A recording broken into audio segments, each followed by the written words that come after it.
Welcome back, everybody. We got Chad and Alex back in with us on a little hiatus. Alex, tell us about the daddy life. Yeah. So I've been gone because of the birth of my daughter. It's definitely a game changer. Things are a lot different now, but all is well. Everything went well. We were able to, everything went well with the birth. We were able to transition home. So it's just been trying to figure out, getting the routine of things, getting stuff figured out here. But all's been well. Yeah. Good. And Chad, what were you doing out in the Bay Area?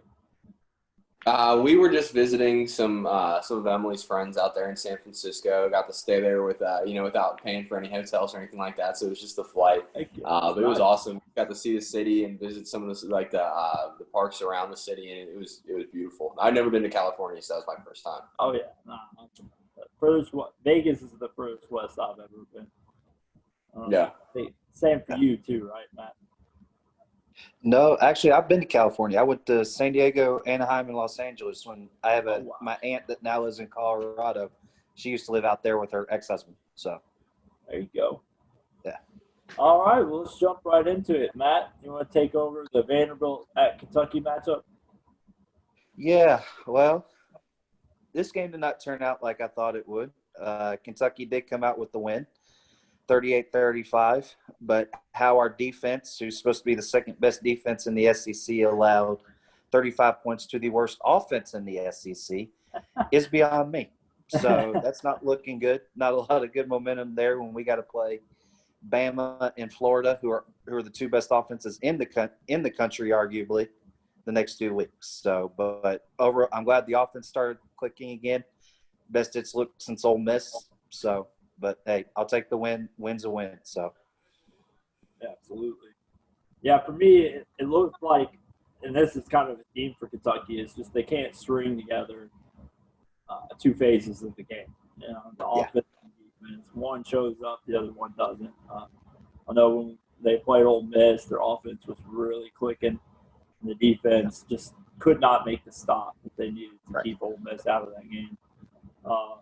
And then this week, the same thing. You saw a great Kentucky offense, but a pretty miserable Kentucky defense. Again, this one's more alarming because Ole Miss is putting up yards and points on everybody. But with Vanderbilt, like you said, that's very disappointing that you just couldn't close out the game. You just kept them around, hanging them around. Yeah. But, yeah, it was an exciting game. Kentucky definitely controlled the ground. They were able to run the ball at will. Nice to see Rodriguez back in true form. But yeah, hopefully they can get things corrected and put up some kind of fight next week. I know they got a big time matchup. Anybody else catch this game? No, man, I told you guys I just got a PlayStation 5. Dude, that's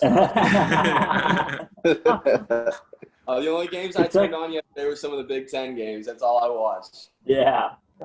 Kentucky game didn't make the radar, huh? Did not make the radar. it's all good. Kentucky game was really the only game I got to really see in full yesterday. So,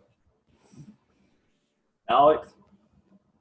Yeah, I didn't really get to watch it a whole lot yesterday. I just kind of was checking the scores as the day went on. Yeah, hard to catch some of these games, especially now when we're mid-year and some of these games are just losing their luster. The hill of some of the matchups are just starting to go downhill. It's kind of why in our last video, me and Matt announced that we're not doing multiple teams. We were right about Penn State for sure. Penn State dropped another game, and we're not going to do Mississippi schools in the SEC, and we're not doing Tennessee, South Carolina. It's just they're not those matchups aren't appealing anymore. You're seeing a lot of times that they're kind of a runaway game by the favorite.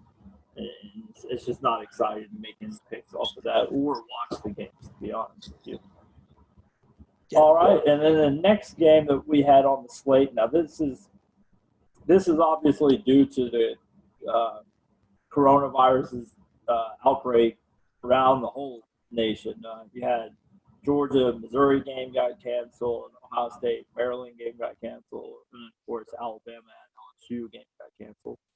Yeah. So there was way more games than what I just mentioned. I think a total of 15 games got canceled this weekend. Very, very scary news for college football fans. That looked like something was going on. A lot of people have pointed out, coming off Halloween weekend, you're a week out from that. That's when you're starting to see some of those, if there was transmission, some of those cases showing up. Tough deal. Hopefully this is just a one-off and we can get back into competition, letting everybody play, especially teams in the Big Ten and the Pac-12. You'd hate to see them miss a bunch of games and be effectively eliminated because of their schedule. But Oregon and Washington State squared away. I initially wanted to highlight this game because it was 7.5 point favorite for Oregon. Very surprising. I thought Oregon was pretty much a favorite a huge favorite to win all their games in their schedule. They didn't get any of the big teams out in the Pac-12 South. So I figured they would pretty much run the table against their conventional rivals. Washington State, they hung with them and played tough, but Oregon's talent and depth just shined through in this game. They were able to put up an impressive win at Washington State on the road. And they'll just keep marching on. I mean, they didn't show anything that was concerning. It just looked like Washington State was fired up to play the game. Anybody else catch any of this one? Nah. This was like the opener. Like they haven't played before, right? This was their first game of the season, or is this? No. So the Pac-12 played last week. Okay, that was. But I can't remember if both of these teams had played a game yet. That's They have, because I know they had two games get canceled out there. I know somebody down in the South, maybe Utah, took a cancellation, but I couldn't tell you for sure if either of these teams it was their opening game. But definitely Oregon looked far more superior at times. It's just Washington State came to play. And we kind of knew that. I mean, Washington State isn't a pushover. They're reeling and trying to figure out what they can do with post Mike Leach era. They definitely were talented and set up. They recruited pretty well for their conference. So they'll have a good season, but Oregon, they just look like they're going to roll through that conference. They don't play anybody. Again, they don't play the USC. They don't play Arizona State. They do get a Cal, but it depends on how much you buy at Cal this year. They're not even in the top 10. And then at the same time slot, you had Arkansas at Florida, the Felipe Franks Bowl. It didn't disappoint. Felipe Franks had a really good game against Florida, but Kyle Trask had a way better game. Probably one of the better games of a quarterback this entire season. He could not miss. I mean, Arkansas tried to use the strategy, which nobody's done against Florida this year, of just setting back in coverage, and without Pitts out there, you figure for most part, outside of Kadarius Toney, you could, meet hat on everybody else on the field and double when you needed to. And that strategy did not work at all. Not giving Kyle Trask any pressure at all. It's just a terrible decision, man. He's unfazed by pressure, so I understand where they're coming from in that. But God, he could have still been scoring if they would have kept him in the game. They took him out in the third quarter and let Emory Jones and Anthony Richardson take over after that. Florida rolls. Wasn't much of a competition. I don't know. I'm sure, Matt, you may have caught this one, did you? Nah, I unfortunately did not get to see any of this game.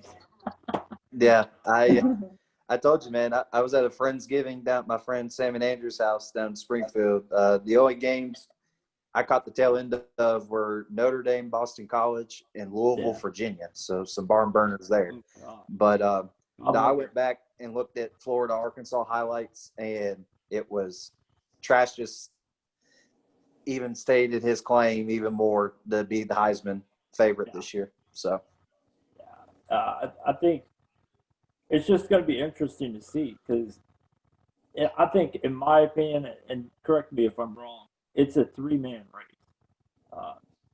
I don't know. I mean, maybe Mac Jones, but there's just no way with the way Najee Harris controls a lot of plays on that team. There's no way I could see Mac Jones staying up there. I know he's got a pretty impressive QBR. But for me, it's Trask, Lawrence, or Phillips.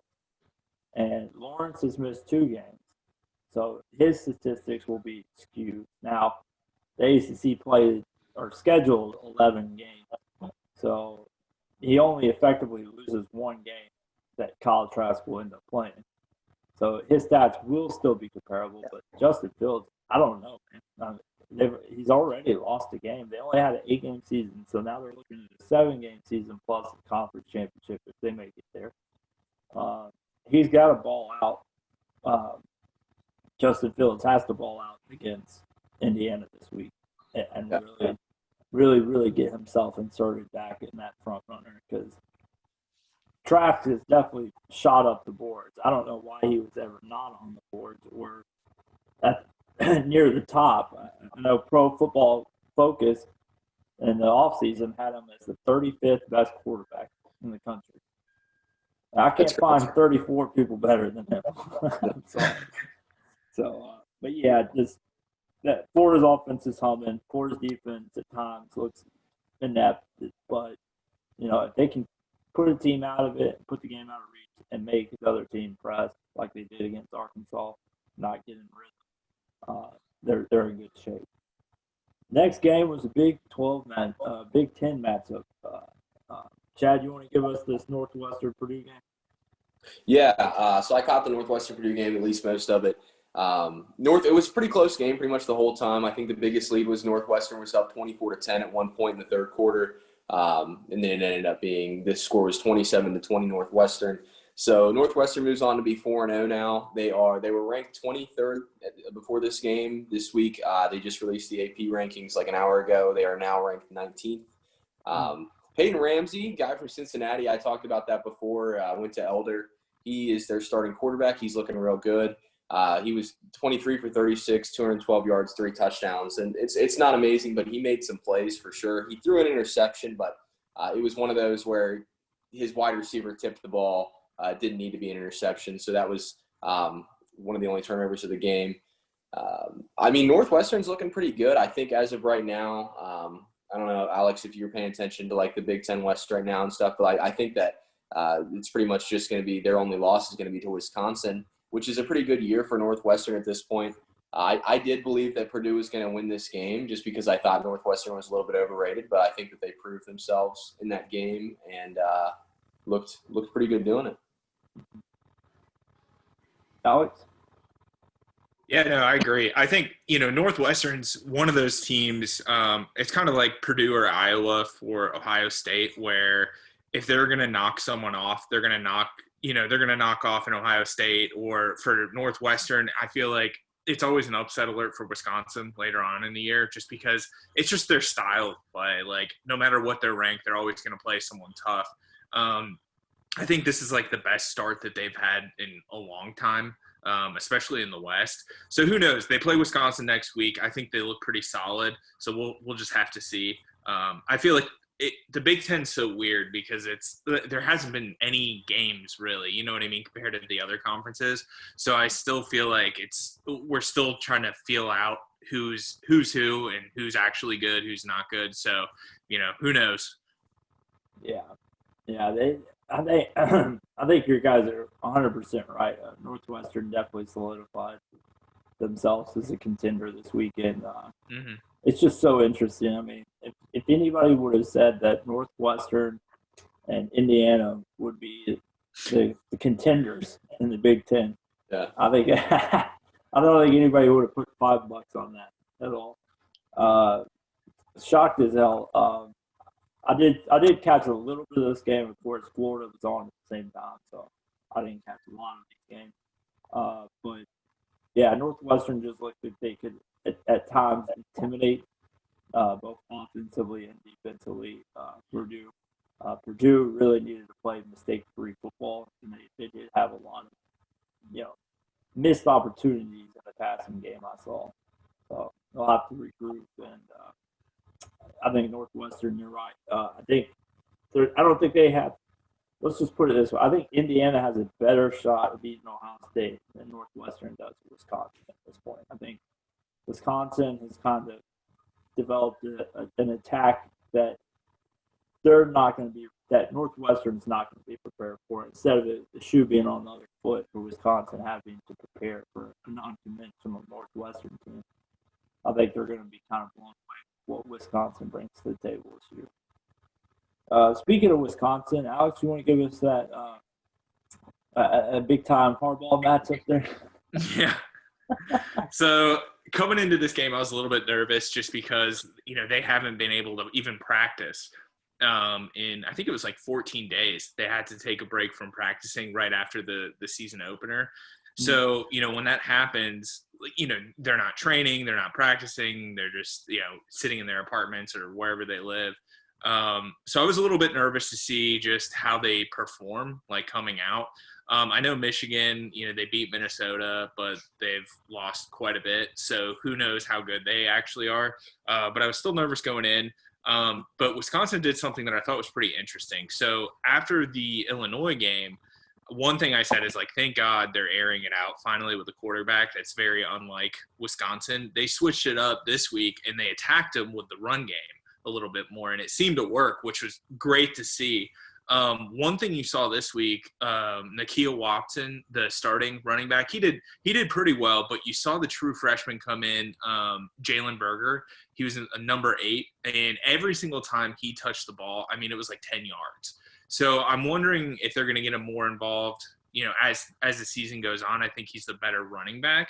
But it was just a different dynamic, which is good for Wisconsin, that they can choose to either attack you from the ground game or the passing game, which is something new for them, which I think, in the past few years, they've gotten so close to really establishing themselves as a true contender for Ohio State at a Big Ten championship game. You know what I mean?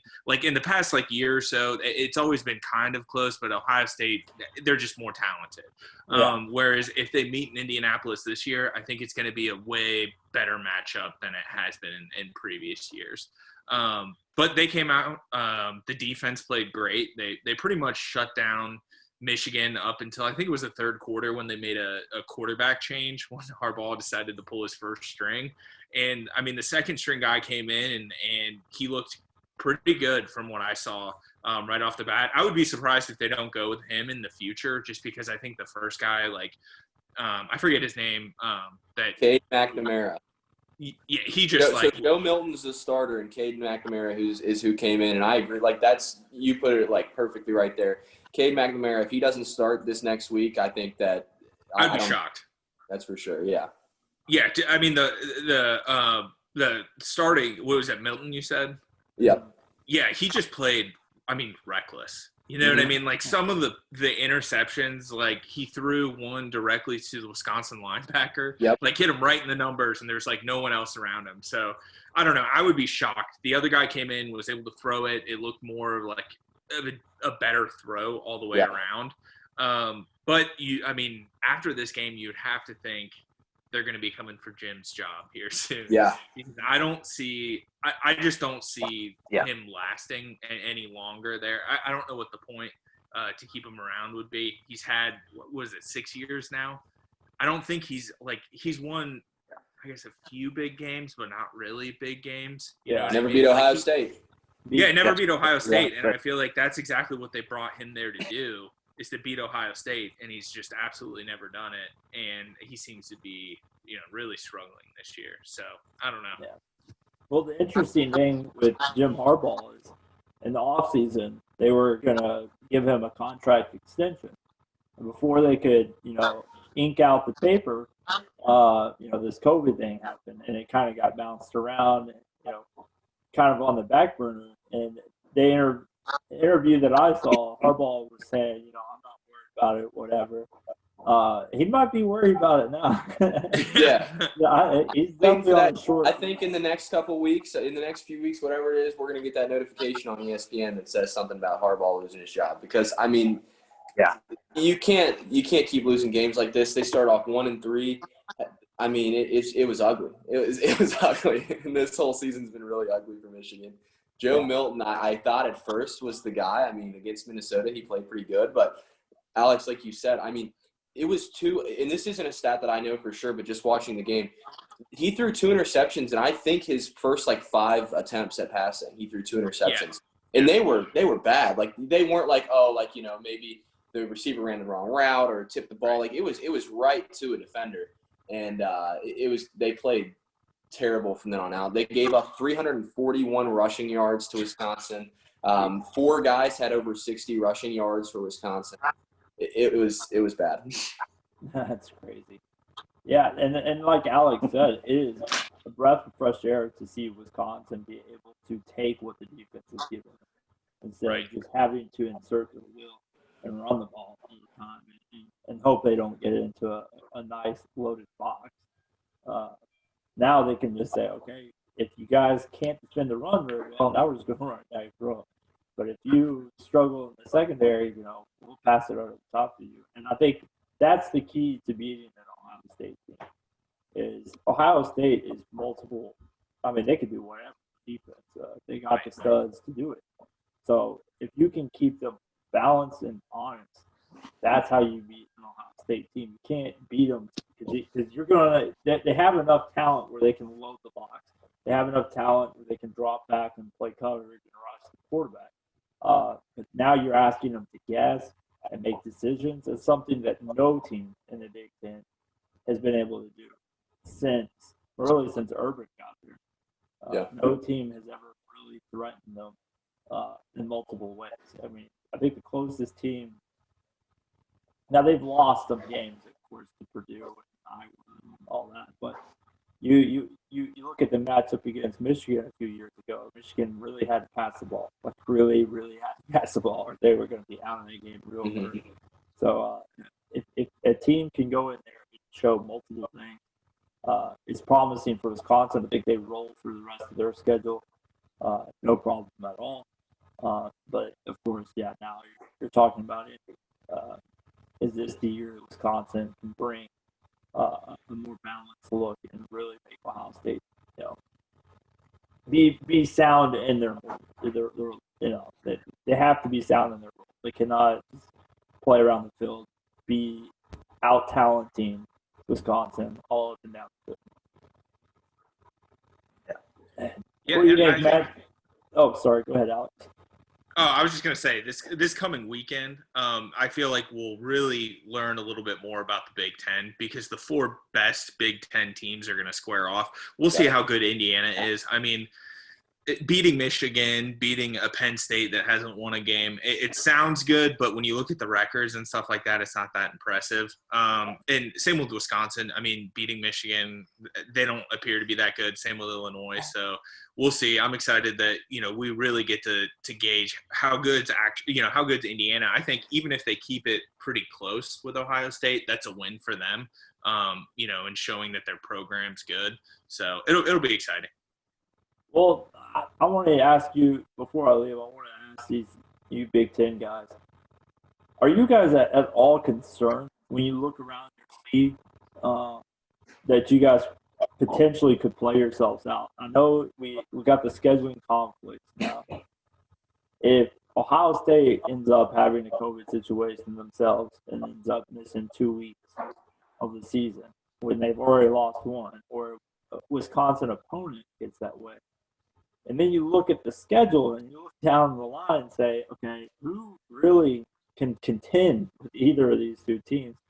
Do you think there's any concern that you guys might end up just not having enough to show the playoff committee at the end of the year?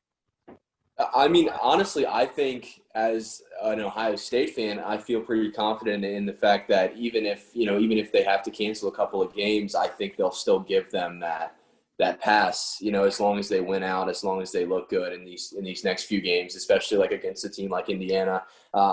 Yeah, I think Indiana right now looks like the toughest team on the schedule until the Big Ten championship. Yeah. So I think as long as they look good, I think they'll give Ohio State the looks. Now, if I was a Wisconsin fan, I think I'd feel a little bit differently because correct. There's I mean, at that point, the Big Ten championship, it has to be, I don't know, it has to be a good looking win, I think, to get in.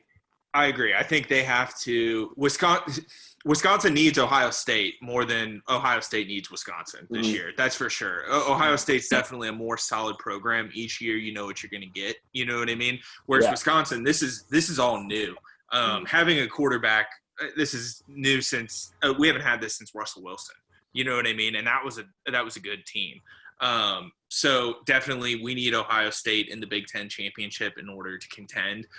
Just because, I mean, we play Indiana as well, I think like a week or two after Northwestern, but it's just so hard with such a short schedule. You know what I mean? It's really, really hard. Yeah. I think the playoffs are pretty well sound. Now, this is barring any major postponement of game. But I think the playoffs will definitely be completely set, in my opinion, as far as the scenarios next week. We'll see about the Pac-12, but the Big Ten, you got Oklahoma State. You got the big matchups in the Big Ten. And then, we know what we got in the ACC. It's either Notre Dame or Clemson, unless one of those teams goofs. If Clemson goofs and loses another game, Miami's going to be in the ACC championship. Right now, the teams that need help are Miami, Texas A&M, and then the other teams. It's pretty much down to a two-man race in every conference. And this week will establish that. In my opinion, you got, like you said, Ohio State versus Indiana, Wisconsin, Northwestern, and Oklahoma versus Oklahoma State. I don't see a way with Oklahoma State losing this game. I don't see a way that a Big 12 team makes it to the playoff. I think they're completely out if Oklahoma ends up winning this game because then you're looking at it. Okay, what's Oklahoma's biggest win? Texas. Well, what would Texas' biggest win would be Oklahoma State. Oklahoma State doesn't have a big win. So you just go round and round. It's really, really bad. And they all have bad losses. That's the problem. Is Texas has a bad loss, and Oklahoma has a bad loss. Oklahoma State has avoided the bad loss, but if they lose to two teams that, traditionally are pretty good, but, already have two losses in the season, you can't just sit there and say, well, it's like a Texas A&M thing, They play good teams, but they don't win any of them. So you got to drop them way back in the fold. I'm just excited because it does feel like everybody's schedule is starting to thin out. All the playoff contenders in the SEC, the Big Ten, ACC is starting to thin out after this weekend. So then we'll see December 19th who makes it to Atlanta or to the playoff. All right, I think that will do it for this episode. Hopefully we get some more exciting matchups. And we don't have any more cancellations this coming week. I know we're likely going to be joined by me and Matt's buddy Casey this week. Big Auburn fan. He wants to get on here and talk his stuff. We'll have to make a consolation because they're playing Tennessee. So we'll have to talk about Tennessee for 1 week of this season. But I can't wait to have him on. And thanks again for anybody who's watching this. Really excited to have Chad and Alex back in here. Before we leave, I just want to give the final where we stand right now this week as far as our prediction. Alex is sitting at 75% correct. Chad's at 70% correct. Matt's 66%, and I'm 60%. Of course, the data points go, me and Matt have picked 48 games. Alex has picked 29 games, and Chad has picked 17 games. So the more data points, the tighter this race will get toward the end. Maybe I could start picking way worse games. But, yeah, exciting to see who's going to end up winning it down the stretch. Yeah. All right. Well, that'll do it. You guys have a good one. Enjoy the rest of your All right. Sunday.